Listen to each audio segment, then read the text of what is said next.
Hello, good morning. It's Sunday, July 27, 2025.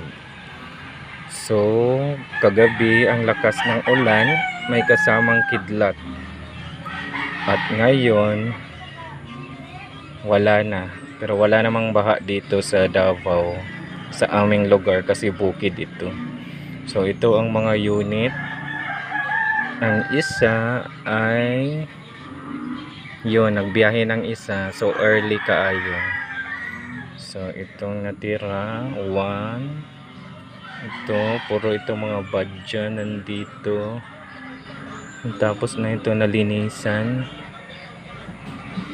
and then nandun pa sa kabila may isa pa dito, ito mag-absent daw siya.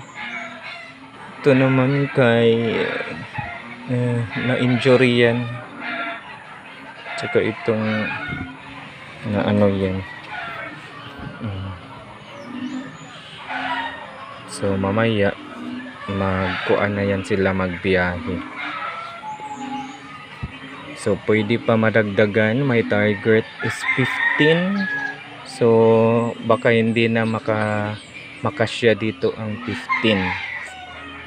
Siguro mga 12 ito ay puno na. So doon ko naman yan ilalagay next time. Wala ka na kaming space dito.